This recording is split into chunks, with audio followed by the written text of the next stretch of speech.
మేషరాశి వారు వసంత పంచమి సందర్భంగా ఎలాంటి విధి విధానాలు పాటించాలో ఈ వీడియోలో సవివరంగా సంపూర్ణంగా తెలుసుకుందాం.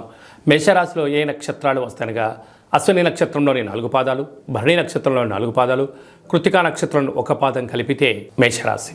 మేషరాశికి అధిపతి కుజుడు.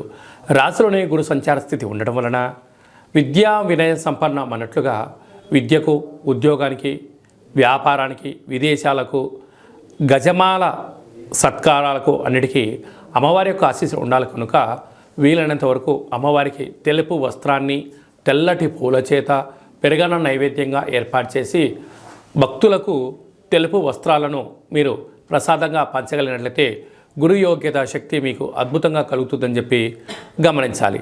6వ స్థానంలో కేతు సంచార స్థితి ఉండడం వలన చిన్న చిన్న విషయాలకు ఆందోళన, రుణ శత్రు బాధలు పొంచి ఉన్నాయి. తస్మాత్ జాగ్రత్త.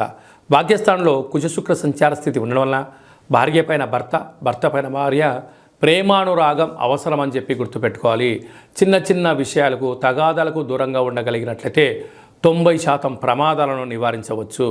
రాజ్యస్థానంలో రవి బుధ కలిసి ఉండడం వల్ల దీన్ని బుధాదిత్య రాజయోగము అంటారు. ప్రభుత్వ ఉద్యోగ ప్రయత్నం చేసేవారికి ఇది చాలా మంచి కాలము.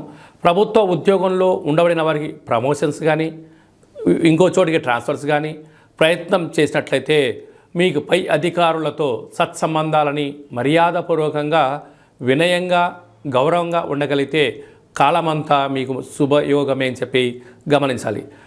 లాభస్థానంలో శనిస్వామి స్వక్షేత్ర స్థానం ఉండడం వలన స్థిరాస్తులు, చరాస్తులు, వ్యాపార సామ్రాజ్యంలో మీకు మంచి మకుటం లేని మహారాజులకు కాబోతున్నారు.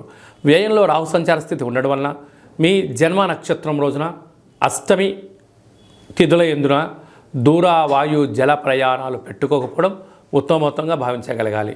అలాగనే సాఫ్ట్వేర్ రంగం వారు, హార్డ్వేర్ రంగం వారు, వ్యవసాయ సోదరీమణులు, గృహ భవన నిర్మాణ కార్యక్రమాలు చేసేటువంటి అందరూ కూడా కాళభైరవ స్వామి యొక్క సేవ, కాళభైరవ స్వామి యొక్క నామస్మరణ యోగదాయకమని చెప్పి గమనించాలి.